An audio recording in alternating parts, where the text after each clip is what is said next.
Thank you. We now go to Perspectives Musulmanes, followed by European Roman Rights Center. Thank you very much. Bismillah ar-Rahman ar-Rahim. My name is Rayan Freschi, and since 2021, we've been closely monitoring and documenting state-led persecution that has been unfolding in France against its Muslim religious minority. As a result of the systematic obstruction policy established by the state in 2018, 31,000 Muslim organizations, including independent NGOs, mosques, and schools, were harassed by the state. More than 1,000 were closed down. As a result of these discoveries, Cage International Managing Director Mohammed Rabbani was banned from the Schengen space by the government and prevented from delivering a speech at this very conference last year. This year, the protection of Olympic Games in Paris provided a convenient pretext for the development of structural Islamophobia. 5,000 Muslims were placed under surveillance. The police carried out 848 violent raids. 559 people were forced into unjustified house arrests. 20 Muslims were stripped of their citizenship, some even becoming stateless, contradicting one of the most basic tenets of international law.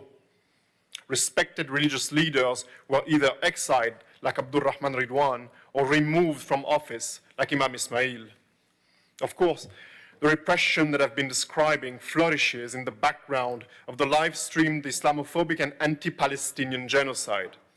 A year after the 7th of October, the legitimacy of resistance is significantly undermined and condemned.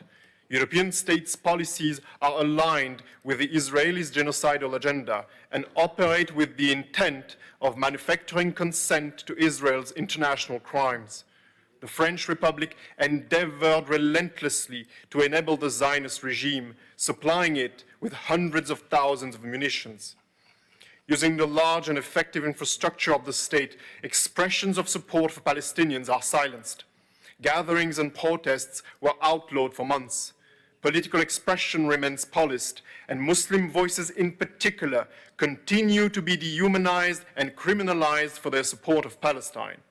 Elias Dimzalen, a leading Muslim advocate for the Palestinian cause, is being prosecuted for a speech condemning the genocide and encouraging non-violent resistance. He is facing up to 15 years of imprisonment, and his case serves as a symbol of the Islamophobic infringements upon freedom of expression and freedom of religion. We therefore demand, 1, abolish the entire French Islamophobic infrastructure, including the hijab ban, the abaya ban, the niqab ban, the systematic obstruction policy, and the counterterrorism powers. Immediately stop surveilling, policing, and intimidating Muslims through intelligence visits, raids, expulsions, and politically motivated prosecutions. Enforce effective institutional mechanisms to force governments to comply with international law and investigate the human rights violations of pro-Palestinian activists. Free Gaza, free Palestine. Thank you.